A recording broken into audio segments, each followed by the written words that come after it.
petite différence, il avait son casque et pas de lunettes, voilà. Et du coup, ce même pirate en armure dorée à la longue barbe était aussi l'un des généraux. Attends, j'avoue, Queen, Kaido, attends, Kaido, il a demandé à Queen pendant des années de le rejoindre. Queen, il a dit non après l'accepter après des années. Barbe Noire, il a été tout puant, tout crasseux, tout alcoolisé. Il a dit à Kuzen, rejoins-moi. Kuzen, il a dit oui direct. Aux zombies de Gecko Moria introduit au chapitre 450 aux côtés de Captain John et de Jill Bastard, deux autres membres des Rocks une fois de plus, introduits plus tard en arrivant sur God Valley. Donc ils sont tous des flots de zinzin. Là, comme ça, encore une fois, Oda nous confirme que dans cette page du chapitre 450, 3 membres des... Non, Shanks, avec Marco, il troll, Shanks, il veut pas vraiment qu'il le rejoigne. C'est pas, en plus, il n'y en a aucun qui a un fruit. En plus, il sait que Marco, c'est l'enfant de Barbe Blanche, il va jamais...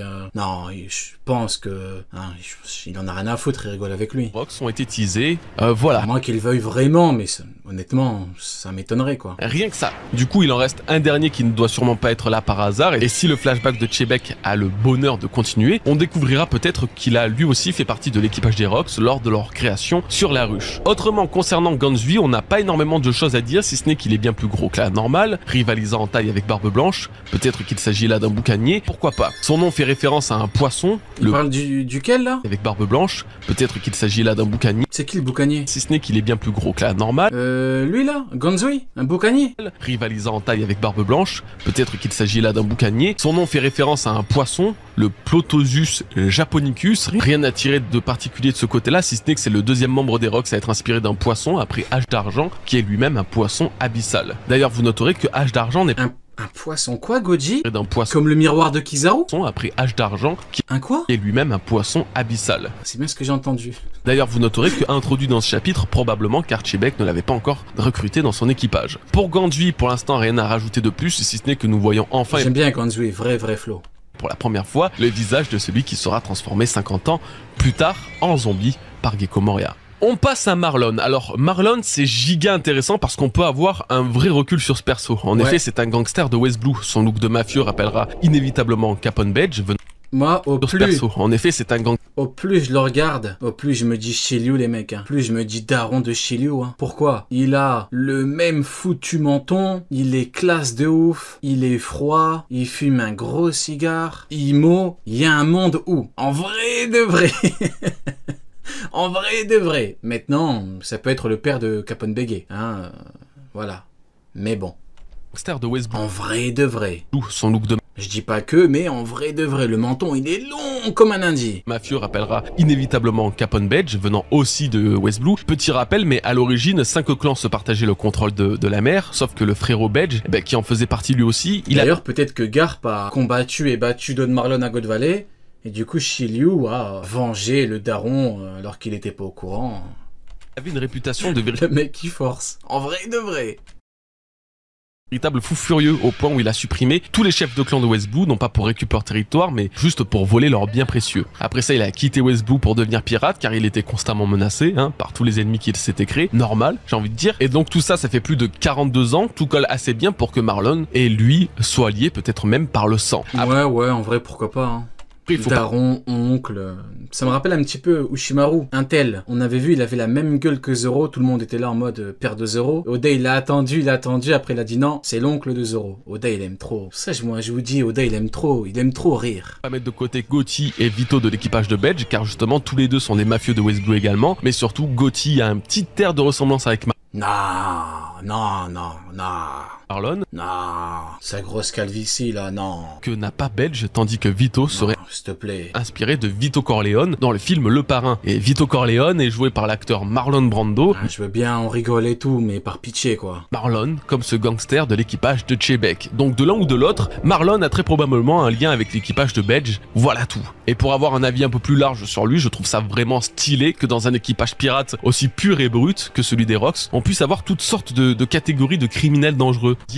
Yakuza, mafieux, un gourou, même une voleuse, ils sont tous dans le crime tout en formant un seul et même équipage et je trouve ça vraiment trop stylé. Du coup, j'imagine que si ça continue comme ça, on va peut-être voir un chasseur de primes, un assassin, un trafiquant d'objets de valeur, un mercenaire, voilà, que des figures criminelles ralliées sous le même drapeau, le véritable équipage des enfers. Pour en revenir à Marlon et ses potentiels liens avec Capone et tout, j'adore ce genre de connexion, inattendu mais totalement justifié. À croire que Chebek avait dans son équipage les parents ou les personnages liés lié de grands noms de la piraterie actuelle qu'on n'a pas forcément fini de découvrir. Et justement, on passe au dernier, Ochoku. Ochoku est donc lui aussi introduit, c'est pas trop tôt depuis le temps qu'on en entend parler. Alors on n'en apprend pas forcément plus sur lui, tout comme les autres, il a qu'une seule ligne de Ochoku Goat.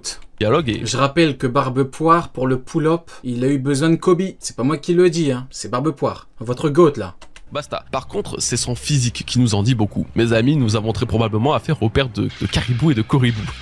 La frange, la langue, c'est copier-coller de Caribou, mais avec un quadruple menton, hein, soyons honnêtes. Autre détail intéressant, Ochoku est appelé le pirate gourou, et je sais pas si ça a un lien ou non, mais Caribou a la particularité de croire en Dieu et va même jusqu'à implorer le pardon au Seigneur après avoir tué un marine. Même si les gourous peuvent vénérer ou être vénérés par divers aspects de la spiritualité, je me suis dit que ça pouvait avoir un lien potentiel avec son père. Mais pas seulement, moi, Ochoku, il m'a vraiment fait penser au roi Seki de Lulusia. Alors je pense pas qu'il y ait un vrai lien quand même, mais cet aspect de vampire, ça m'a sauté aux yeux direct. On pose ça là, sans Monter dans le train Coribou, il a dit, je suis mort. grande conviction, mais peut-être Le train de ouf. que certains d'entre vous l'ont remarqué aussi. Vous n'êtes C'est un vélo sans selle et sans roue, frérot. pas fou. Je C'est pas pense un train.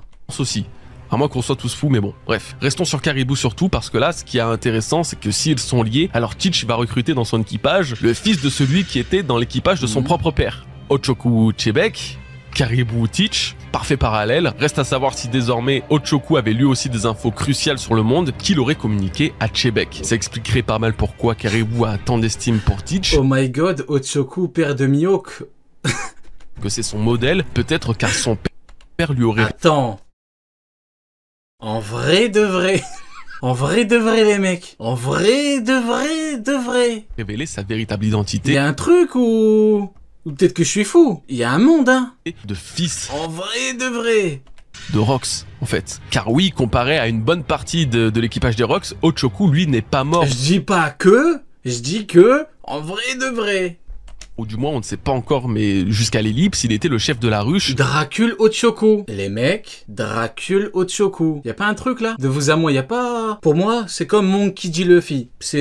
Ça sonne parfaitement. Dracul Ochoku. Vaincu par la suite par Teach. Donc, grâce à Caribou et Teach, qu'une autre révélation sur les Rox pourrait être faite lorsqu'on les reverra. Après, j'allais dire que c'est triste que Caribou veuille rejoindre Barbe Noire alors que Barbe Noire a éventuellement pull-up le daron de Caribou, certainement abandonné l'enfant, donc bon. Tous les deux, étant donné qu'ils sont les fils des membres de cet équipage. En vrai de vrai, Dracul Ochoku. Montez dans le train, les mecs. J'aimerais conclure la partie sur l'équipage des Rox par divers petits sujets, qui méritent vraiment d'être étudiés. Par exemple, je me dis que si Oda a créé autant de liens avec des persos du présent et du passé, comme des liens de sang ou d'affiliation, alors c'est qu'on pourrait peut-être justifier une grande partie des origines de pirates d'aujourd'hui. Crocodile, par exemple, totalement dans le monde de la pègre, de la mafia à 46 ans, il est facilement imaginable que son père ou sa mère ait un lien avec les Rox qui se formaient précisément à ce Il y moment-là. aura des darons et des enfants partout. Incroyable.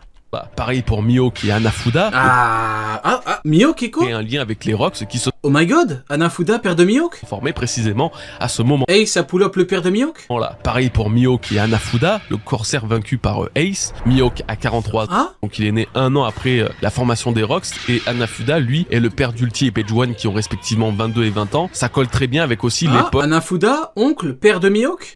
des Rox. Il a 43 pères Mihawk.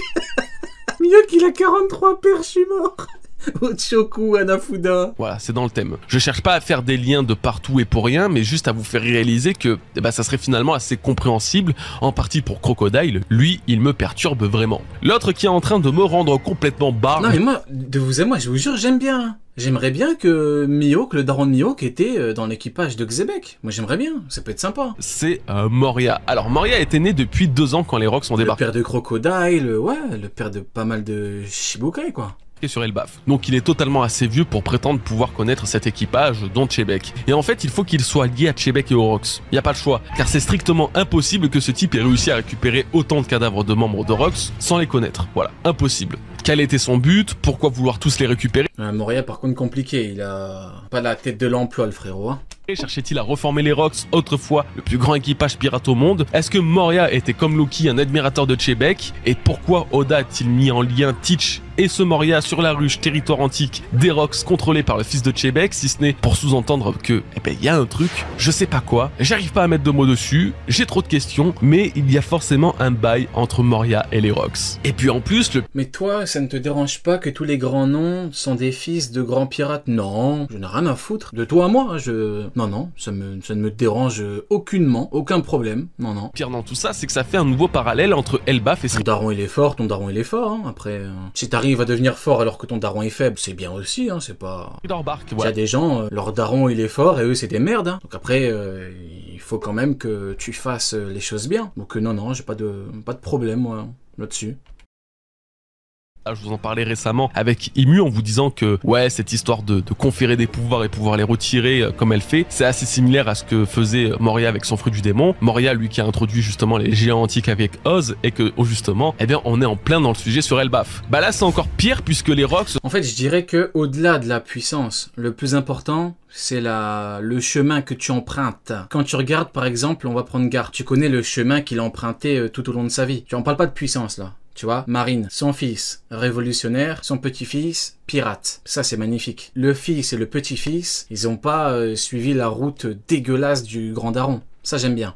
Sont introduits et révélés sur Elbaf, ne faisant qu'appuyer ces parallèles entre eux. Voilà, donc en fait, je peux pas croire qu'avec ces relations tissées de partout, ces liens, cette influence mondiale aussi qu'avaient les Rocks sur le monde il y a plus de 40 piges, des éléments comme ça ne puissent être que du hasard. Donc, si vous avez la solution pour expliquer et justifier ce que comptait réellement faire Moria avec le corps des Rocks et quel background il peut avoir avec Chebec, faites-le moi savoir en commentaire. Moi, je pense en tout cas qu'il ait pu être sauvé par lui et qu'il a admiré comme Loki l'a admiré enfant. Nous allons bientôt passer à la partie du plan final de Chebec où on va parler domination mondiale, origine du capitaine des Rocks, mais aussi d'Imu, voilà, tout ça. Mais avant, bref pause sur la ruche. Chebec n'avait pas encore la ruche à cette époque, décrédibilisant donc totalement ma théorie de la semaine dernière comme quoi il en était le roi, raison pour laquelle il était un... Ouais, non, j'ai fail, voilà, c'est tout. Donc non, il avait pas la ruche, mais il allait l'avoir. Nous apprenons de la bouche de l'équipage que la ruche était une sorte de prison à ciel ouvert, que les pires criminels ne pouvant être retenus dans une prison étaient bannis ici, bon à... Moi, je vois Shiryu, hein. Vous voyez Capone Bege, vous, honnêtement? Et je vous promets, moi, je vois Shiryu, hein. Le gros menton, cigare... Attendre la mort. Sauf que ça a créé quelque chose, les prisonniers se sont... Et là, je vois Mihawk. Non, je rigole. Rassemblés, car ils ont découvert l'existence d'un vrai trésor sous cette île. Sûrement aidés par la pègre, ils ont exploité la richesse de l'île, rendant dingue le gouvernement qui voulait gratter son billet, mais qui ne pouvait approcher de ces dangereux criminels. Le plan de Chebec était donc très simple, proposer au gouvernement de récupérer cette île pour la revendre, sauf qu'il comptait lui-même garder l'argent de la transaction, et aussi garder le contrôle de la ruche qui deviendra un paradis pour pirates. Une pierre deux coups, l'argent du beurre et la crémière. Un plan bien rodé qu'il a... Comment ça, la crémière? Un paradis pour pirates. Pourquoi tu parles de crémière, Goji? Tiens.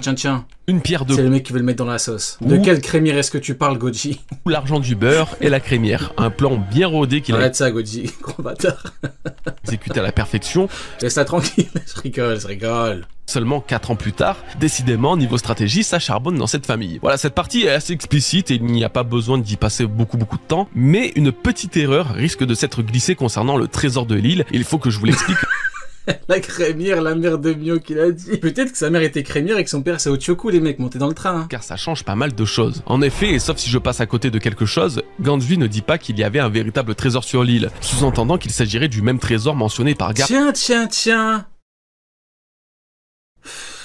Pendant que des Tenryubito chassent des civils. Il est la piscine avec 2-3 femmes, normal, aucun problème le mec. Il en a rien à foutre. Au chapitre 1096. Non, en japonais, Gansui disait plutôt que sur cette île, il y avait un filon d'or. Les 3 kanji utilisés se lisent Kinko Myaku, comme l'indique... Ouais, et la version du dimanche dit bien un truc d'or, un gisement d'or, pas gisement, une réserve d'or, un truc dans le genre. Les furigana. Décomposé, cela signifie donc littéralement veine de minerai d'or, ce que l'on peut traduire plus simplement par filon d'or. Voilà. C'est une précision importante car sans faire attention en se basant juste sur la trad VF, mine d'or, ouais. Alors on pourrait penser pensait que la ruche recelait un autre trésor que de l'or. Ce qui va d'ailleurs totalement dans la continuité des paroles de Sengoku au chapitre 957 qui disait que... D'ailleurs, Garp et Pengoku là, Xebec il a tué l'un des vôtres, il a tué un amiral, pourquoi vous allez pas le pull-up? Eh bien, Bizarre, bizarre, bizarre. les Rocks se sont réunis autour d'une promesse d'argent. Ça va emmerder Roger qui veut pas vous tuer parce que c'est un bon gars, mais le Grinch...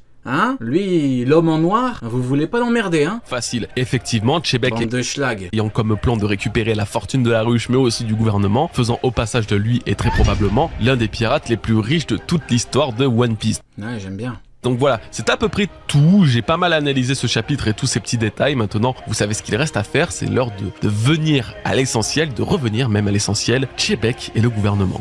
Ce chapitre est marqué par son introduction forte et inattendue dans un lieu et face à une personne qu'on n'aurait jamais imaginée. Chebek est là, assis devant... Ah, le guniste. Oda, vous pouvez pleurer. Hein. Quand il a mis un gun dans la main de Chebek, il était en train de rire. Là, vous allez pas me croire. C'est obligé, il était en train de rire. Il aurait pas dessiné un gun. Il aurait mis une épée. Pourquoi il met un gun à votre avis? Pourquoi? Pourquoi? Parce qu'il se moque des promides au faible QI. Oui, j'ai osé de le dire. Ça, en fait, le problème, c'est que personne ne veut le dire. Sauf que moi, je suis là pour le dire. Oda se moque des promides au faible QI. Je le dis. Le monde Imu dans la salle des fleurs. Et plus que tout, il la défie droit dans les yeux. Je reviendrai. Il reviendra. Non, tu comprends pas, il reviendra pas. Je reviendrai. Non, Rio, t'abuses. En fait, au bout d'un moment, je parle même plus avec eux. Je crois que je vais arrêter de parler avec les gens. Hein. Au bout d'un moment, je vais juste montrer des images et ne... et je vais arrêter de parler. Si même. Je reviendrai. Je pense sans mentir ni maxer que c'est l'un des moments les plus badass qu'un personnage de One Piece ne nous ait jamais offert. Chebek, menaçant Imu, chez elle. Wow. Avec quoi? Il la menace, Goji? Avec un gun. Le guniste. On parle de quoi? Le fait que la servante d'Imu était en fait Gunko depuis le début, que depuis plus de 56 ans, elle doit être la personne à laquelle Imu fait le plus confiance, mais surtout... Il y a l'homme et l'artiste, il y a l'épéiste et le guniste. Que Brook, il y a tout juste 52 ans, a pris la mer en tant que pirate rumbar, puisque c'est à cette même époque qu'il rejoignait Grand Line avec tout l'équipage, et je doute qu'il aurait fallu plus d'1 an pour naviguer sur West Blue. Donc que s'est-il passé entre les 4 années séparant Gunko aux côtés d'Imu, transformé en chevalier divin, et Brook qui devient pirate? Voilà, il est totalement possible qu'il l'ait vu se faire kidnapper par des dragons célestes ou par d'autres chevaliers divins, et que l'un de ses rêves profonds est caché et était de prendre la mer pour la retrouver Gunko. En tout cas, sa présence ici et cette précision chronologique... Attends, il a dit je reviendrai. Mais quand Mihawk, il reporte avec Vista, c'est un peu l'équivalent de je reviendrai. On reporte et je reviendrai à toi, Vista. Pas le même génie. En fait, Xebec et Mihawk ne jouent pas le même jeu. Ils ne jouent pas dans la même catégorie. C'est même pas le même sport, en fait. Ça n'a rien à voir. Rien à voir. Il y en a un, il arrive l'endroit le plus secret au monde. Il est en train de voir la personne la plus secrète au monde. Probablement la plus puissante au monde. Il a dit aujourd'hui, je suis pas un épéiste, je suis un guniste. Il la braque et il dit je reviendrai. Mihawk qui dit je reviendrai. À qui? C'est pas moi qui fais le manga, les mecs. Au bout d'un moment, moi je peux, hein, pas de ma faute, hein. De peut-être mieux comprendre certaines choses. Ce qu'on peut comprendre pour sûr, c'est que Imu a dû tisser un lien spécial avec Gunko, la rendant réceptacle unique de son pouvoir et dans lequel elle peut s'incarner et prendre place comme elle l'a fait actuellement sur Elbaf. Peut-être que son œil est différent et celui à travers lequel Imu voit absolument tout, comme si c'était son propre œil. Xebec égale Ligue des Champions, Mihawk égale D4 Roumanie.